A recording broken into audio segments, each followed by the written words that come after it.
Merci aux intervenants. Euh,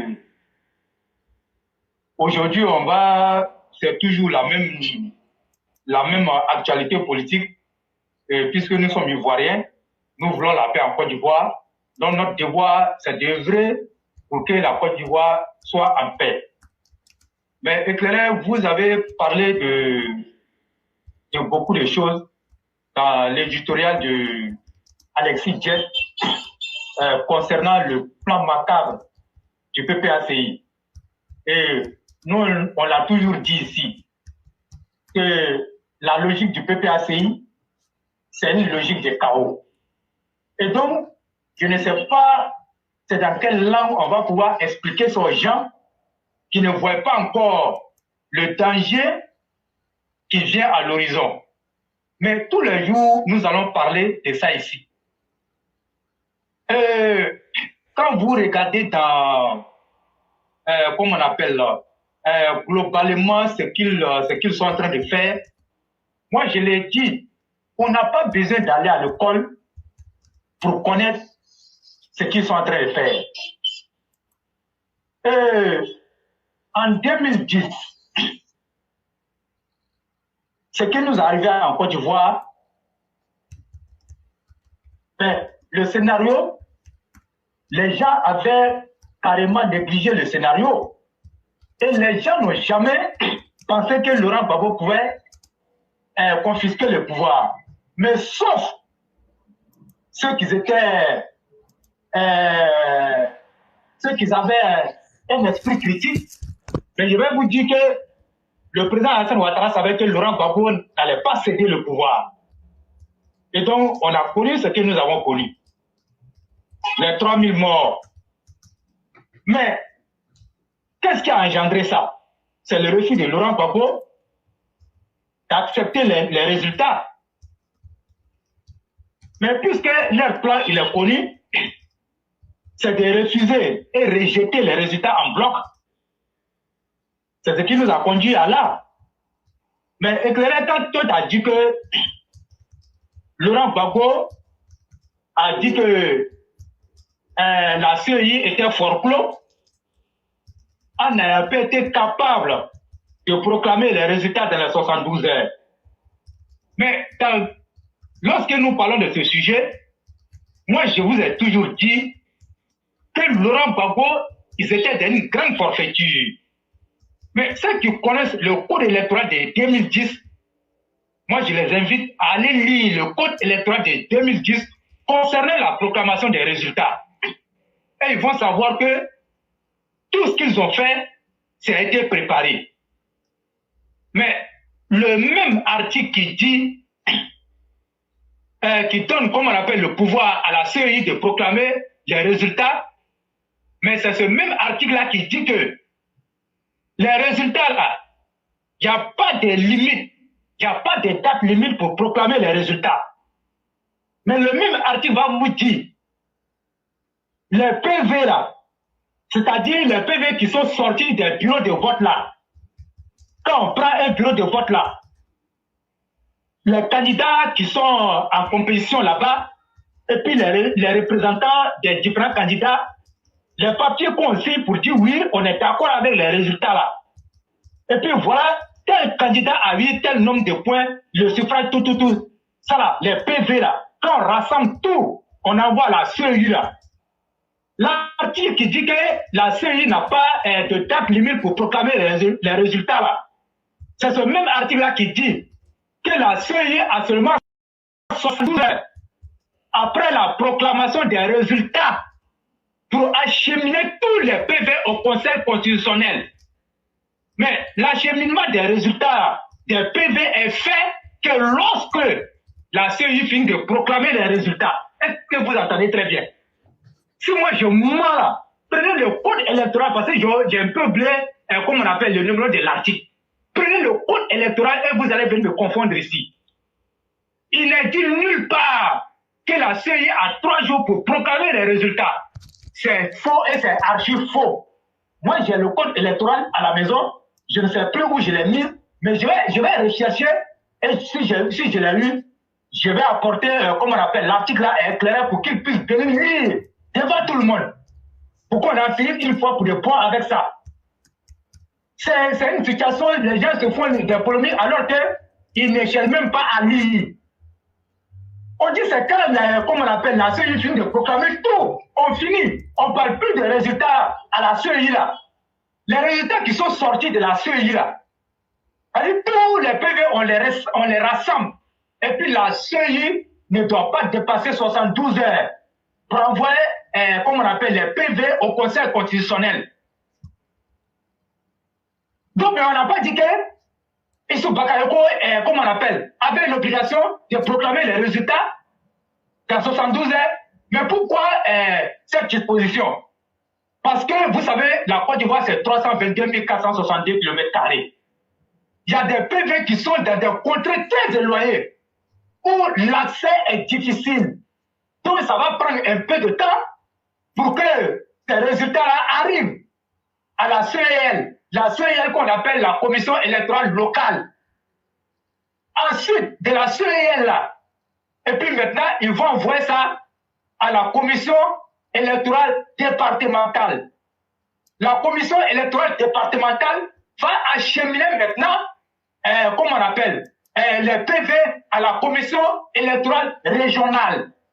La Commission électorale régionale va ensuite se charger d'acheminer les PV à la Commission centrale. Vous voyez comment c'est long? Vous voyez comment c'est long? Regardez le parcours avant que les PV n'arrivent. Et puis, les PV arrivent dans quelles conditions? Ce sont des PV qui sont scellés. Mais les enveloppes dans lesquelles on met, comme on appelle, les PV là, on ne peut pas les déchirer. Si tu les déchires, on connaît les enveloppes. Tu enlèves là, l'enveloppe est cachée. Et tu ne peux pas trouver cette enveloppe-là ailleurs si ce n'est pas à la CEI. Et donc, il ne peut pas avoir de fraude. Moi, je sais de quoi je vous parle. Une fois que tu enlèves, une fois que tu scelles là, tu fermes l'enveloppe là, on ne peut plus la décoller. On ne peut plus la décoller. Et puis, tout est bien mentionné là-dessus. Nulle part, vous allez trouver ces enveloppes-là. Et donc, comment on appelle, le FPI, PPACI savait qu'ils avaient perdu les élections. Donc, il fallait préparer leur chienlit là, et c'est ce qu'ils ont fait. C'est ce qu'ils ont fait. Mais de vous à moi, comment est-ce que quelqu'un peut croire en Côte d'Ivoire que le FPI peut gagner au nord? Moi, je le dis à qui veut l'entendre. Le FPI ne peut pas gagner au nord. Et donc, c'était, comme on appelle, un tremplin pour eux, pour mentir, puisqu'ils avaient réussi à positionner, comme on appelle, des représentants dans certains bureaux de vote. Donc, là où tu mets un représentant, tu peux contester.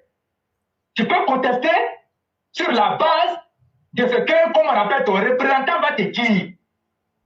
Et même, si on signe les PV, ça veut dire qu'on fait les PV devant tout le monde.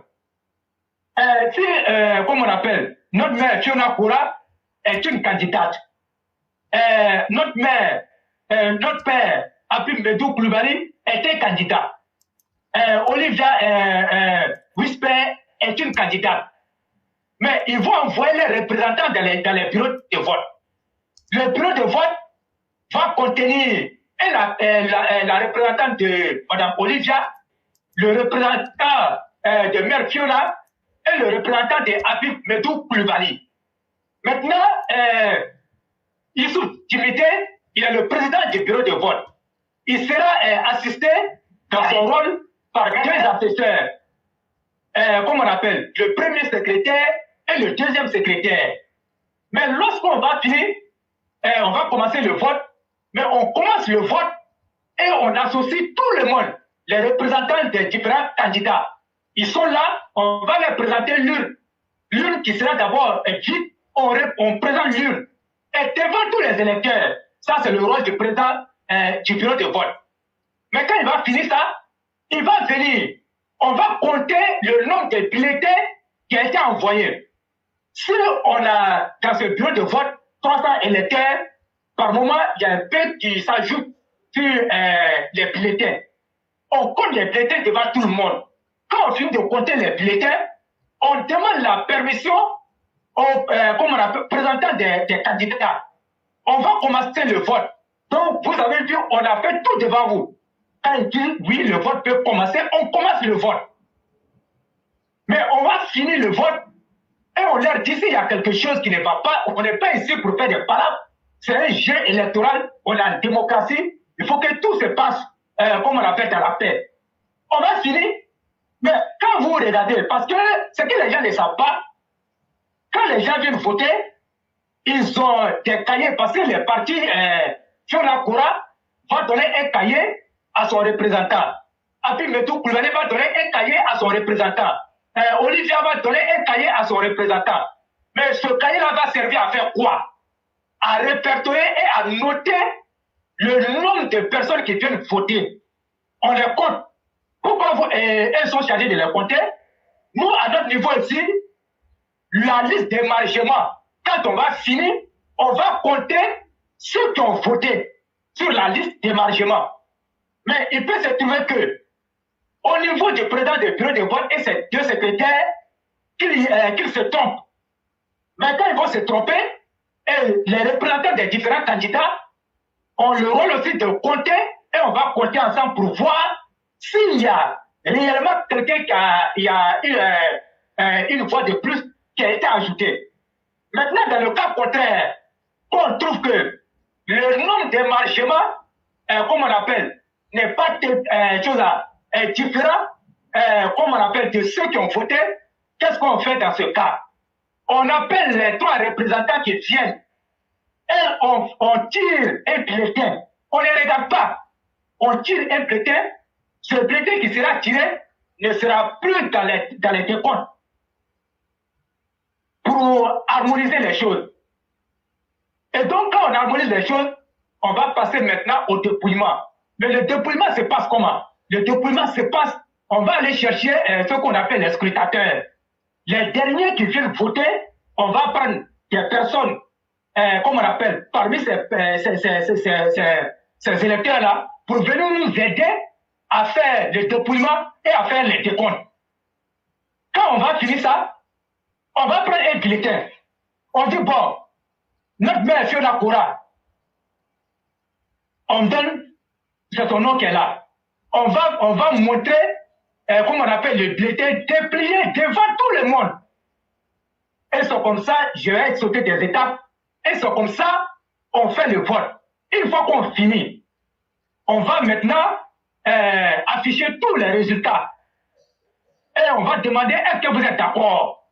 Mais vous savez toujours, le vote peut bien se dérouler, mais à partir de 16h jusqu'à 17h, 18h, où on va fermer les bureaux de vote, c'est là qu'il y a problème.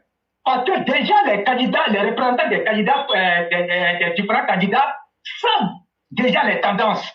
Parce que quand les gens viennent voter, tu sais qui a voté pour mon candidat, qui n'a pas voté pour mon candidat.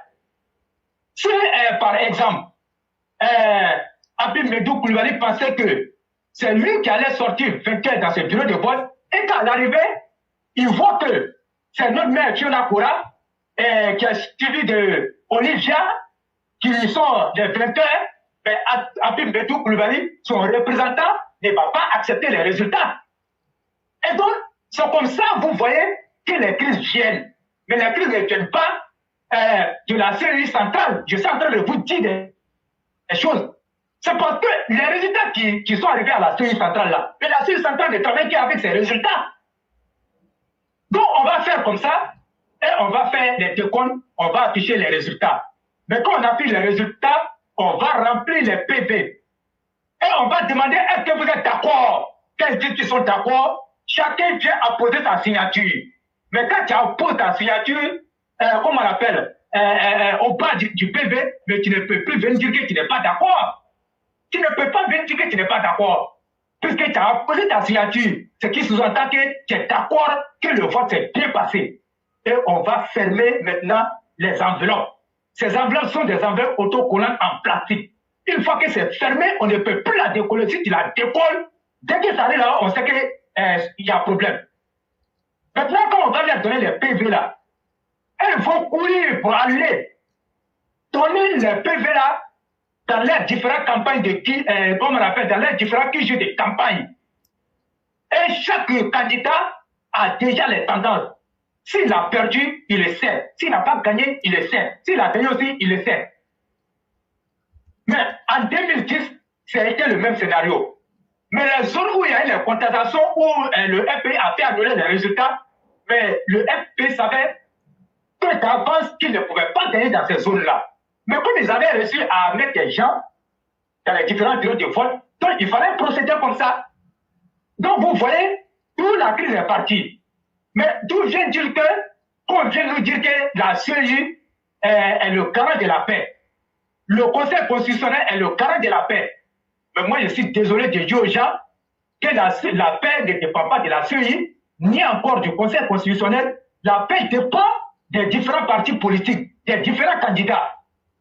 Qui, lorsqu'on va à un jeu démocratique, il faut accepter le verdict des urnes. Une élection, ce n'est pas la guerre.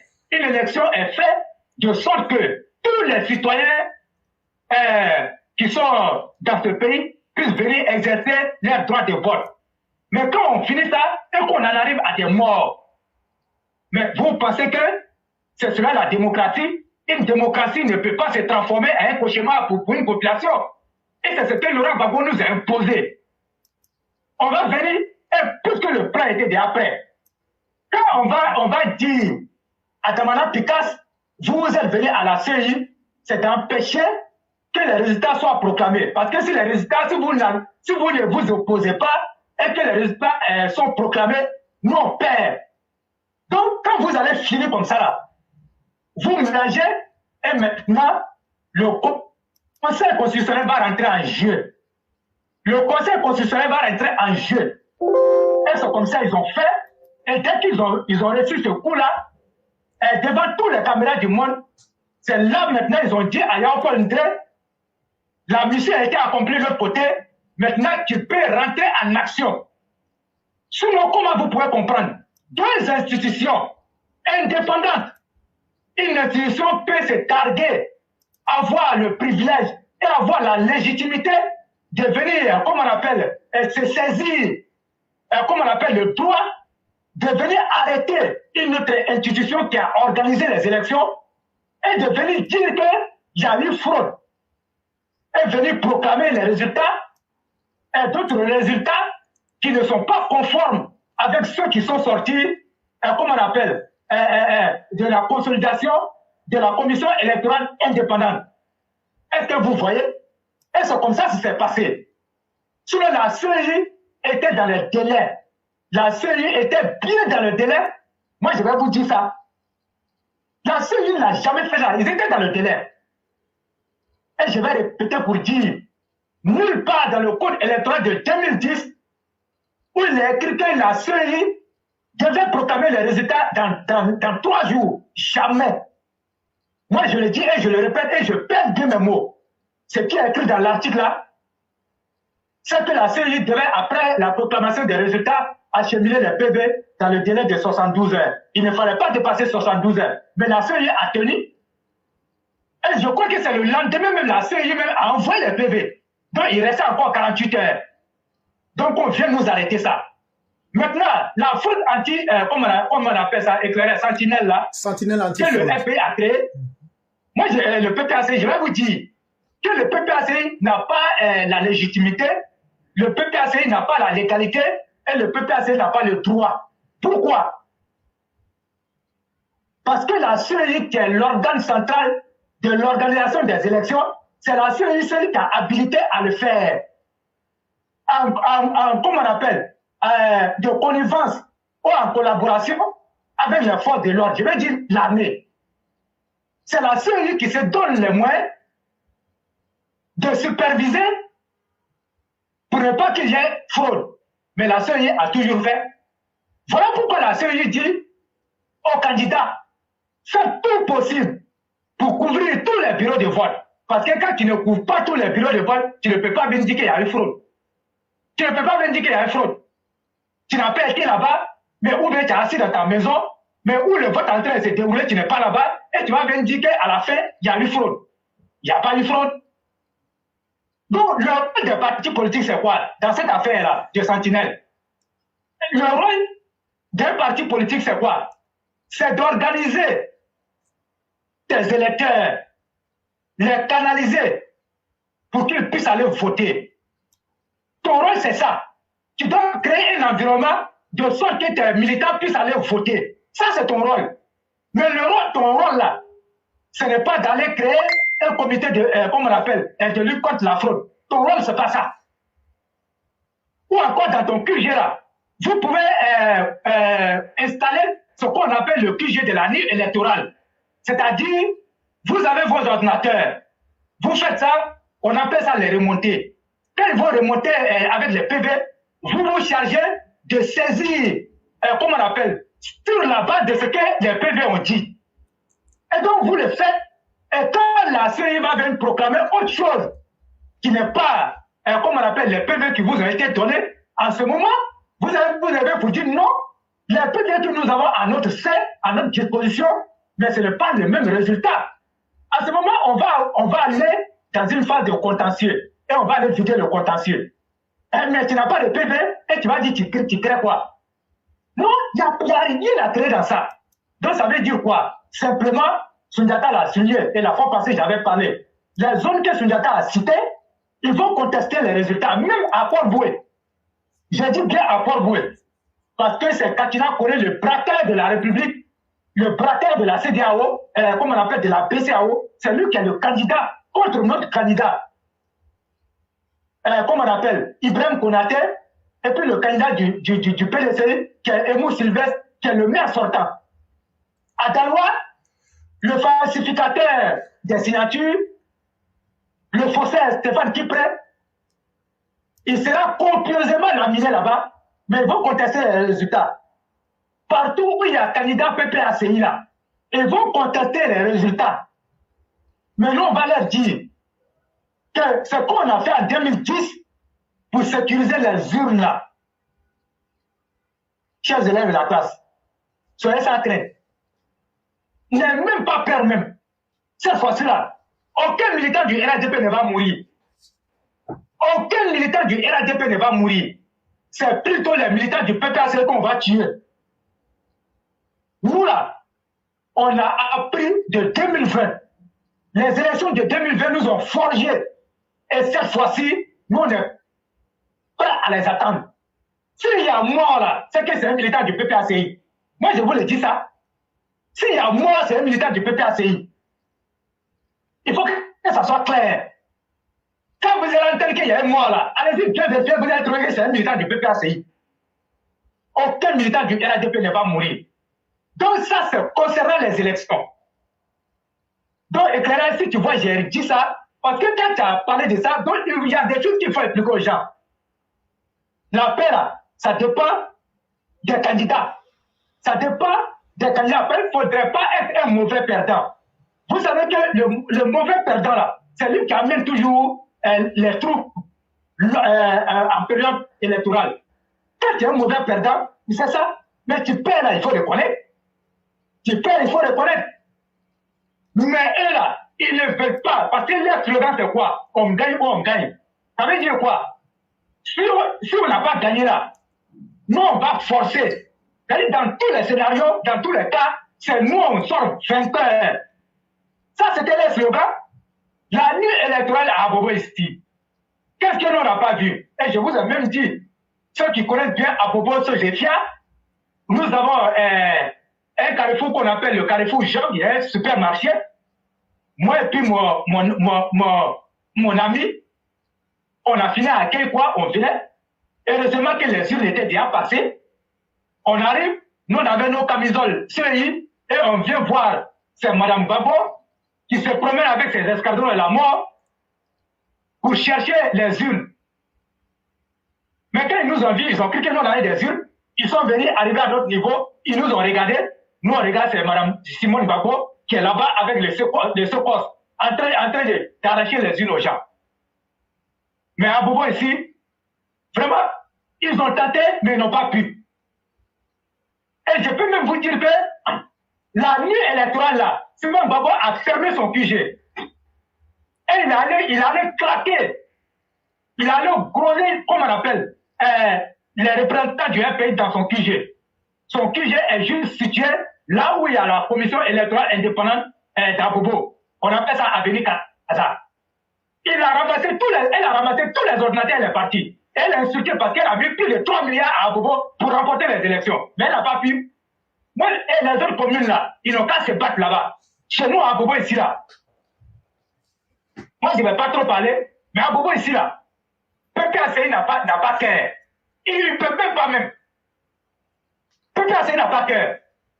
Nous, on va gagner les élections ici, on les met. Et moi, je l'ai dit, parce que si cela-ci vient à la tête de notre mairie ici là, ils ne veulent pas me demander, ah, je sais aller faire papier à la mairie, mais on dit on n'a pas retrouvé le registre.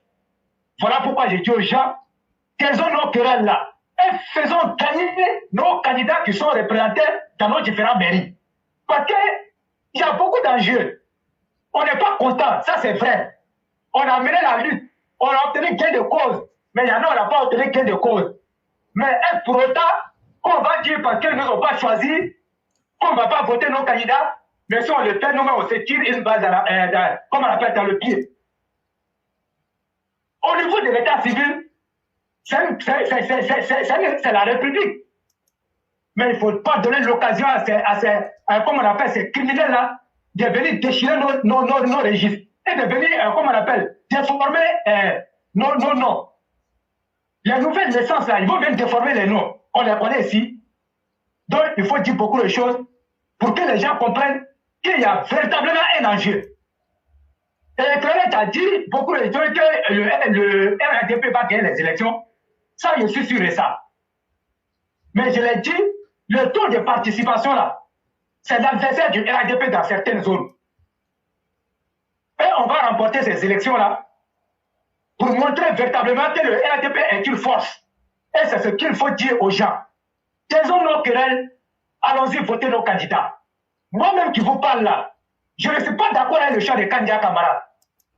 Je ne suis pas d'accord avec le choix de Kandia Kamara. Mais après, il faut analyser au-delà de Kandia Kamara. Parce que si on veut rester l'analyse au niveau de Kandia Kamara, personne ne va sortir pour aller voter.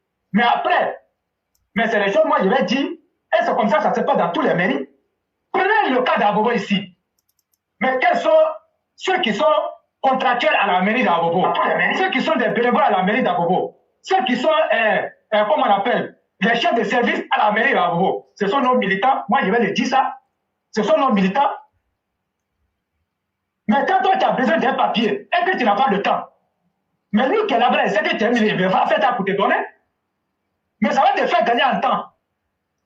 Mais si on veut voir, parce que Kandia, non, Kandia, c'est vrai, mais les jeunes qui se débrouillent là-bas, qui sont secrétaires de section, présidents du comité de base, mais si on perd la mairie là, ceux qui vont les chasser, mais ils vont les chasser, ils vont se retrouver dans la rue. Les jeunes qu'ils ont pris comme policiers municipaux là, mais la majorité ce sont des militants. C'est vrai, ils sont sous contrat, ils ne sont pas encore embauchés, mais chaque fin de mois, ils reçoivent au moins 100 000 francs. Mais quand on va perdre la mairie là, mais ces jeunes-là, ils vont venir les chasser et ils vont se retrouver dans la rue. Partout, c'est comme ça se passe dans les autres communes. Moi, je vais vous dire ça. Donc, ne regardons pas seulement que c'est parce que c'est Kandia. Si c'était Kandia, moi, je n'allais même pas me fatiguer. Je n'allais même pas me fatiguer. Et si on fait cette analyse-là, vous allez comprendre que la colère-là, le temps est passé. Il faut laisser ça. La liste est irréversible. On ne pourra plus revenir là-dessus. Il faut faire tout pour aller les voter. Ne pas aller voter, comme on appelle, un candidat du parti, et puis aller voter un candidat de l'opposition qui n'est plus militant du RADP. Même qui n'est plus sympathisant. Ça, il faut que ça soit clair. Et que vous avez quelque chose à ajouter. Vraiment, j'allais te dire merci, le roi du printemps, d'avoir éclairé et clarifié davantage ce que nous disions aux uns aux autres. Et tu sais, nous sommes sur la plateforme de la vérité où on essaye de partager la connaissance. Si toi, tu dis quelque chose qui n'est pas vrai là, moi, ça devient un devoir pour moi de dire aux gens, ce n'est pas vrai. Parce que on est sur une plateforme où on veut défendre la vérité, où on essaye d'expliquer ce que les gens veulent cacher aux Ivoiriens. Tu as parlé du code électoral, n'est-ce pas? Oui. Tu as dit que dans le code électoral, il n'y a aucune partie qui dit que dans 3 jours, il faut transmettre les élections, right? On est d'accord? Le roi du printemps. On n'arrive plus à s'entendre. Si le roi m'entend, Oui, oui. ouais, tu as Oui, dit, je vous entends, clair. voilà, tu as dit qu'il n'y a aucune partie qui donne le délai de 3 jours. Oui, oui. Ok. Maintenant, là, sans tenir compte de toi, sans tenir compte de moi, là, j'ai mis le lien. Oui. J'ai mis le lien du code Oui. électoral. Maintenant, je vais lire Oui. devant tout le monde. Si tu as menti, là, on va t'attraper devant tout le monde ici. C'est ça. Si aussi tu as dit la vérité, là, on va dire ça devant tout le monde ici. Ici, là, on n'est pas là pour faire plaisir à quelqu'un parce qu'il s'appelle le roi du printemps. Et donc, mesdames et messieurs, on va lire les documents ensemble. Quand vous prenez le lien que je viens de vous mettre, au chapitre 1er, on nous parle de l'électorat. Je ne fais que lire. Section 1 de la qualité d'électeur. Article 3, sont électeurs les nationaux ivoiriens des deux sexes et les personnes ayant acquis la nationalité ivoirienne, soit par naturalisation, soit par mariage, âgés de 18 ans accomplis, inscrits sur la liste électorale, jouissant de leurs droits civiques et civils et n'étant d'aucun cas d'incapacité prévu par la loi. Les personnes visées à l'alinéa présent, vivant à l'étranger et immatriculées dans une représentation diplomatique ou consulaire, peuvent prendre part à l'élection du président de la République selon les modalités fixées par le décret en Conseil des ministres sur proposition de la commission chargée des élections. Article 4. Ne sont pas électeurs les individus frappés d'incapacité et d'indignité, notamment. Et donc, ça intéresse Laurent Gbagbo, ceux qui seront candidats et qui ne seront pas candidats. Moi, je vous lis la réalité qui est là. Je ne cherche pas à me faire plaisir, je ne cherche pas à soutenir quelqu'un. On a dit comment quelqu'un peut être candidat, j'ai dit ça. Électeur, pardon. Comment quelqu'un peut ne pas être... Ah, Laurent Gbagbo a déposé son nom à la CIE. CIE, est-ce qu'il y a son nom? Je vais vous donner la réponse en fonction du code électoral qui est là. On dit, quelqu'un qui est frappé d'incapacité ou bien d'indignité là, ne peut pas être même sur la liste électorale. Maintenant, incapacité et indignité là, ça veut dire quoi? Un individu condamné pour crime. Ah, Blé Goudé a dit hier que lui va pas aller aux élections, que le coach ne va pas présenter quelqu'un. Il y a quel crime il a commis? Donc là, lui-même il sait. Ça c'est un. Les individus condamnés à une peine d'emprisonnement avec sursis pour vol, escroquerie et abus de confiance, détournement des deniers publics, faux usage de faux, corruption, des trafics d'influence, attentat aux mœurs. Quand on a condamné Soro Guillaume là, il a été condamné pour quoi? Recel des biens publics. Je vous prends un exemple, hein. Un exemple pour aller rapidement. Laurent Gbagbo là, le cas de la BCAO là, c'est détournement public, faux et usage de faux. Il n'était pas président, il a usé d'un titre. Et donc il a fait usage de faux. Et des individus non réhabilités. Pourquoi Laurent Gbagbo veut être réhabilité à travers une amnistie? Parce qu'il sait que cette condition-là va faire qu'il sera même pas, il n'est même pas capable d'être électeur. Quelqu'un qui n'est pas électeur, comment il va devenir président? Ce que je vous lis là, c'est pas moi j'ai fabriqué. J'ai mis le lien. Il faut aller lire. Si je mens là, tu dis tu as menti. Ou bien c'est que je suis en train de réinterpréter. Si c'est faux là, tu viens dire c'est faux. Et donc je m'arrête là. Et on passe à la page suivante. Vous allez m'excuser. On a quelques difficultés pour ouvrir la page. Et donc, à la page suivante, on nous parle donc, j'ai essayé de sauter, de qui peut être président de la République en tant que candidat. Et comme je vous le disais, les documents me font défaut. Je n'arrive pas à les ouvrir. Le roi, vous pouvez me suivre, ça va beaucoup m'aider.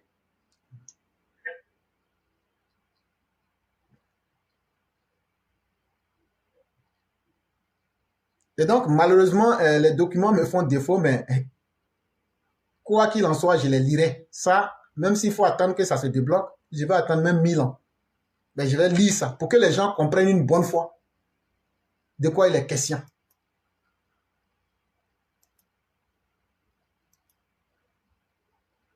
Et donc, de la capacité à être candidat à la présidence de la République, selon le code électoral de la CEI, à l'article 48, tout Ivoirien qui a la qualité d'électeur peut être élu président de la République dans les conditions prévues par la Constitution et sous les réserves énoncées ci-après.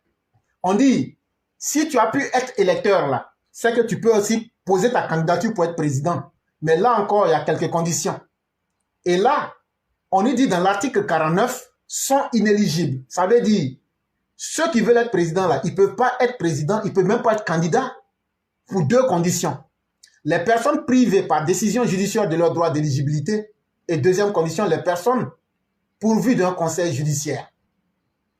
Ça là, allez demander si Laurent Gbagbo n'est pas dans ce contexte-là. Et donc là, ceux qui viennent vous blaguer que Laurent Gbagbo sera candidat là, ils ont le droit de vous dire ce qu'ils ont envie de vous dire, mais la réalité est tout autre. Et la réalité va s'imposer à lui de façon flagrante et de façon impitoyable. Et donc, quand je vois des Katina qui vont, vous qui êtes à Abidjan Sud, là, la semaine passée, il allait prendre de l'eau dans un bidon, c'est son urine qu'il a pissé dedans, jaune, on dirait quelqu'un qui a Djokwadjo, il vient vous présenter ça, que c'est l'eau que vous buvez, puis vous lavez avec. Moi, je ne rentre pas dans les polémiques bizarres et inutiles. On a beaucoup de nos partisans qui sont à Abidjan Sud. Même si, je dis même si l'eau de la SODECI n'est pas de la meilleure qualité, est-ce que vous-même, en âme et conscience, devant Dieu, l'eau que vous buvez là, vous pouvez voir l'eau là comme ça et puis vous allez boire. Est-ce que vous pouvez voir l'eau là, urine qu'il a mis dans le bidon là, de 5 litres là, pouvez-vous vous présenter là? Vous pouvez vous laver avec ça. Moi, je ne suis pas à Abidjan. J'aimerais que ceux qui sont à Abidjan Sud, ils disent que l'eau là, que ça ressemble à huile. Mais en réalité, ça ressemble à urine de Kone Katina. Mais vous qui êtes là-bas, là, soyez les témoins et les juges. Dites-nous, si véritablement la couleur de l'eau là est comme ça, dites-le devant tout le monde ici, on va passer à autre chose. C'est simplement du sabotage. Au moins, il y a de l'eau. Mais à votre époque, il n'y en avait même pas. Ça, encore, on peut vous dire ça aussi. Et ça, on passe à l'autre sujet. Et donc, à la section 4 du document du code électoral de la CEI, c'est là qu'on va voir si le roi du printemps est un menteur ou même s'il dit la vérité. Du recensement des votes et de la proclamation des résultats. Parce qu'au moment où le roi parlait, il n'avait pas les preuves. Mais moi, je suis là, je peux aller vérifier. J'ai vérifié et je vais mettre devant tout le monde. Et au moment où il parlait là, j'ai mis le lien. Même si je vais mentir là, je ne vais pas dire ce qui est là et tout le monde va m'attraper. Article 151, pardon. À la fin des opérations de vote, ça veut dire, quand on finit de dire, vote là c'est fini, on a bouclé le bureau là. Chaque président des bureaux de vote procède séance tenante au dépouillement des bulletins en présence des représentants, présents des candidats et de la commission chargée des élections. C'est exactement ce que le roi a expliqué. Il n'y a pas encore eu de changement entre ce qu'il a dit et ce qui est écrit dans le document. Le président du bureau de vote proclame les résultats provisoires. Ça veut dire là où il y a élection là, le président du bureau de vote là, il donne les résultats devant tout le monde. Le roi, tu as dit la vérité. Le président du bureau de vote rédige les procès-verbaux de dépouillement. Et donc, les PV dont le roi a parlé là, le président du bureau fait et rédige, il écrit les procès-verbaux de dépouillement. Les procès-verbaux sont signés par les représentants des candidats ou leurs suppléants. Ceux-ci doivent être inscrits sur la liste électorale de la circonscription concernée.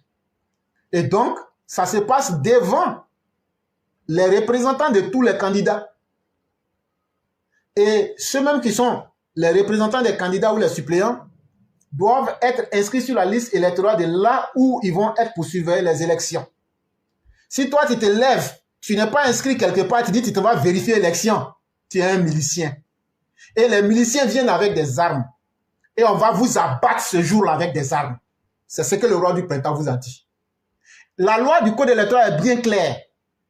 Si tu dois contester un résultat, c'est le lieu où toi tu étais présent en tant que représentant ou suppléant du candidat lors du dépouillement des choses, comme on appelle, de la rédaction du procès verbal là, ou bien avant la proclamation des résultats, tu peux contester les inégalités là-bas. Mais toi tu es à Bobo, tu quittes, tu te vas à Yopougon pour dire que non, nous on est comme on appelle là, sentinelle. Tu es milicien, on va te mater radicalement. C'est ce qu'on est en train de te dire là. Et si on te lit tout ça là, c'est pour dire que la république du désordre et de l'anarchisme là, ça ne va pas prospérer. Chaque président de bureau de vote, après proclamation des résultats, en présence des représentants présents, des candidats et de la commission chargée des élections, remet à chaque délégué de candidats présents un exemplaire du procès verbal. Donc, ceux qui étaient présents et qui étaient là en tant que les délégués des différents candidats, on leur donne ce procès verbal. Le président du bureau de vote transmet immédiatement 4 exemplaires du procès verbal des opérations électorales accompagnés des pièces qui doivent y être annexées. La commission chargée des élections en vue d'un recensement général des votes au niveau de la circonscription électorale. Vous avez entendu parler de 3 jours quelque part? Le document que j'ai lu là, peut-être que j'ai lu ça à l'envers. Allez reprendre pour lire et puis venez me montrer la partie où il y avait 3 jours. Donc le roi, tu n'as pas menti. Ce que tu dis là, c'est confirmé. Donc là, le mensonge là, on sait comment le vaincre et le démanteler en temps réel. C'est ce que j'aimerais ajouter. Et surtout dire à ceux et celles qui ne peuvent pas, qui n'en ont pas suffisamment et qui ne s'assument pas là. Si Dieu a blagué enfant de quelqu'un, toi tu sors que tu es dans la commission sentinelle anti-fraude, ça sera la dernière fois que toi tu vas parler sur la terre des hommes. Tu seras considéré comme un ennemi de la République et traité radicalement comme tel. Je crois qu'on s'est bien compris. Vous serez abattus. S'il y a un qui est garçon parmi vous, qu'il sorte ce jour-là. Nous, de façon libérée et de façon libre, nous-mêmes dans les quartiers, on va être là, on ne va pas approcher les bureaux de vote, mais on connaît nos quartiers, on maîtrise nos quartiers. On va être à des carrefours. Dès qu'on va voir des individus suspects là, on va causer avec eux un peu et puis on va quitter rapidement. Ça là, nous on va faire ce travail-là. Nous on n'a pas besoin de salaire. Mais je dis, il n'y a aucune famille qui va s'asseoir et puis on va dire ton enfant est mort dans l'élection. Ça c'est pas ça Alassane Ouattara. En fait, vous avez peur d'aller aux élections. Vous n'avez pas de bilan. Vous ne pouvez pas faire de propositions aux Ivoiriens parce que vous ne voulez pas travailler. Sinon, là, même si tu veux, tu peux faire une proposition pour mentir. Mais vous n'êtes même pas courageux pour mentir aux Ivoiriens. Et vous voulez dire que non, les élections qui n'ont même pas encore été organisées là, vous connaissez les résultats. Vous savez déjà qui va contester. Vous savez déjà qui est le problème. En réalité, c'est vous le problème. Mais cette fois-ci là, on va vous traiter radicalement. Je crois que ce que j'ai dit là, je ne parle pas dans le vide. Maintenant, si vous considérez que c'est faux ce qu'on dit là, on prie Dieu pour que le 2 septembre là, c'est un dimanche. Ce dimanche là, si on est vivant là, on va savoir qui est qui dans le pays là. Donc le roi, c'est ce que j'aimerais ajouter.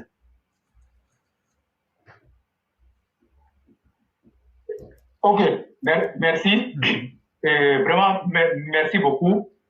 Parce que la Côte d'Ivoire ne doit plus être le lieu où, en tout cas, à chaque période d'élection, dès qu'on rentre dans la période là, c'est-à-dire qu'on ne peut plus dormir, il faut qu'on ait la peur constamment, on va aller voter avec la peur. Tu finis de voter, tu reviens à la maison, tu t'assois avec la peur. On finit de proclamer les résultats, cette peur-là est là. On va déclarer quelqu'un vainqueur, et il y a un mauvais perdant qui va se lever pour dire non, il n'est pas d'accord avec ça. Et après, c'est des morts. Non, cette Côte d'Ivoire-là, elle était passée. Je dis bien cette Côte d'Ivoire était passée. Donc, éclairer, ça me tenait à cœur de venir dire aux gens que la CEI n'a pas de limite, de date limite. CEI centrale n'a pas de date limite pour proclamer les résultats. La date limite là, où, comme on appelle la CEI centrale peut parler, peut dire qu'elle est folklore, c'est quand on finit de proclamer tout ça là, on dit bon, comme vous avez fini les résultats, bon, vous avez 72 heures pour envoyer les PV au Conseil constitutionnel. En ce moment, on ne parle plus de résultats. On ne parle plus de résultats. Et la CEI même était dans les délais même. Il n'y a pas eu quelque chose. Mais vous savez, quand quelqu'un a déjà son plan, il fait tout pour te mettre, comment on appelle, pour te pousser à la faute. Mais déjà même là, pour ceux même qui sont des sachants dans l'affaire, à partir de la dissolution du gouvernement et de la CEI, on savait déjà ce que Laurent Gbagbo préparait. Quand il a enlevé Robert Bengbe-Mabé, qui a conçu la liste électorale, et qu'il a par la suite nous dit oui, qu'il a mis des gens là-bas, et qu'il fallait, ils sont venus des thèmes bizarres là. Il faut désinfecter. Attends, c'est une plaie. Ce n'est pas une plaie. Vous voyez comment ils se sont foutus des Ivoiriens? Ils se sont foutus des Ivoiriens. Donc, éclairé, c'est clair Aujourd'hui, là, c'est fini. PPACI, là, nous, on les attend sur le terrain. Parce que tout parti politique, là, sérieuse, se bat sur le terrain pour gagner les élections. Regardez le RADP aujourd'hui. Regardez le RADP sur l'ensemble du territoire, qui se bat pour gagner les élections dans les urnes. Mais c'est combien de partis politiques vous voyez sur le terrain? C'est-à-dire, ils comptent sur la fraude. Ils comptent sur la fraude. Moi, aujourd'hui, s'il y a un candidat aujourd'hui au RADP à qui je vais tirer le chapeau, moi, c'est Touré Mamadou. Nous, on l'a critiqué ici, mais moi, je tire le chapeau à Touré Mamadou. Mais regardez un peu sur la toile. Mais il ne se passe pas de jour sans que Touré Mamadou mène une activité à Galois. Et tous les départements qui font le conseil régional, ils mènent des actions là-bas. Il est toujours sur le terrain. Et même il peut venir mener des actions du gouvernement à Abidjan et le même jour se retourner à Galois. Il est constamment sur le terrain. Aujourd'hui, il s'est frotté à la réalité du terrain. Et en état de corps, il sait maintenant les difficultés que les populations éprouvent sur le terrain. Quels sont les besoins des populations? Mais certains candidats du RADP sont assis ici à Abidjan. Hein? Ils sont assis ici à Abidjan. Et même Bruno Nabaye-Koré, dont nous avons parlé ici, on a dit qu'il est le fils du, comment on appelle, le beau-fils du président.